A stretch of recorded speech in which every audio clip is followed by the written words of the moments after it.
దానికి మా కళ నెరవేర్చారు, మేము ఆయన కళ నెరవేరుస్తాం. ఆయన నుంచో పెడతాం, ఆయన గెలిపిస్తాం.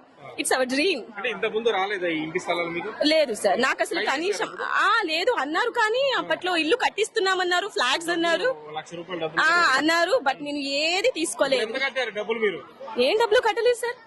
నేను ఇంకా తీసుకున్నా, యాక్చువల్ గా అమ్మఒడి తీసుకున్నాను, మా మామగారికి పింఛన్ తీసుకున్నాను, మా అత్తగారికి చేయూత పథకం తీసుకున్నాను, ఇప్పుడు నా డ్రీమ్ హౌస్ తీసుకున్నాను. ఏం చెప్తారు జగన్ అన్నకి? ఏం చెప్తారు మీరు? Thank you so much Jagan అన్న. ఇప్పుడు నా ఇద్దరు ఆడపిల్లలు ఉండుంటే జై జగన్ అన్న అని అరిచేవారు, ఇక మొత్తం వినిపించేది ఈ పోడియం మొత్తం. ఆయన్ని ఓడించడానికి 5-6 పార్టీలు కలిసి వస్తున్నాయి కదా, ఆయన ఒక్కడే కదా, జగన్ ఒక్కడే కదా. అయితే పవన్ కళ్యాణ్, చంద్రబాబు, బాలకృష్ణ, నారా లోకేష్ వీళ్ళందరూ ఒకటే, ఈయన ఒక్కడే కదా. వాళ్ళంతా ఓకే సార్, వాళ్ళు ఒక పక్కన ఉంటారు, ఈయన ఉంటారు. ఇప్పుడు ఎలా ఉన్నారు లీడర్ లాగా, సో హీస్ ద లీడర్. ఉంటారు, గెలుస్తారు, వాళ్ళు ఉంటారు. చెల్లెలే పోటీ చేస్తుంది కదా ఆయన. చేయనివ్వండి సార్, అదే ఆవిడ మేబీ ఆవిడ నైజం బయటపడింది అంతే, బట్ సార్ గెలుస్తారు.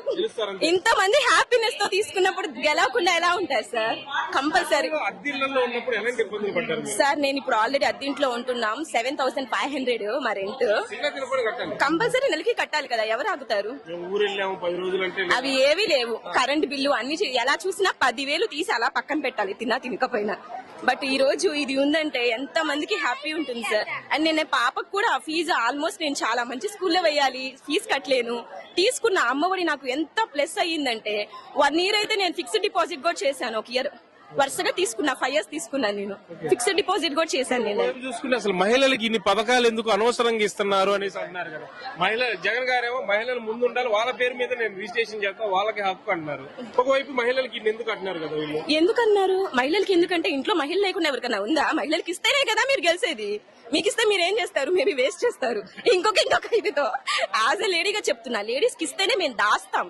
ఎక్కడ ఖర్చు పెట్టాలో అలా ఖర్చు పెట్టుకుంటాం, అంతే కదా సార్. ఖర్చు విలువ, రూపాయి పొదుపు విలువ తెలిసినట్టు మాకు తెలిసినట్టు ఎవరికి తెలియదు. రేపు వీళ్ళు ఆడవాళ్లే రేపు ఓట్లు భయపడి వాళ్ళ ఆయన ఏదో వద్దు ఇటేంటి అటేంటి అంటే వీళ్ళు భయపడి ఓటు అయిపోతే నష్టమే కదా. ఇంట్లో మొగలు అంటే వినము, ఎవరో చెప్పారు, మేము ఎందుకు వింటాం? మా ఓన్ మాకుంది, మేము ఓటు వేసేటప్పుడు వచ్చి పక్కన నుంచారుగా, మా ఓటు మా ఇష్టం. సో నేను డెఫినెట్ గా మా అన్నకే వేస్తాం, మా జగన్ అన్నకే వేస్తాం. Thank you. Thank you sir.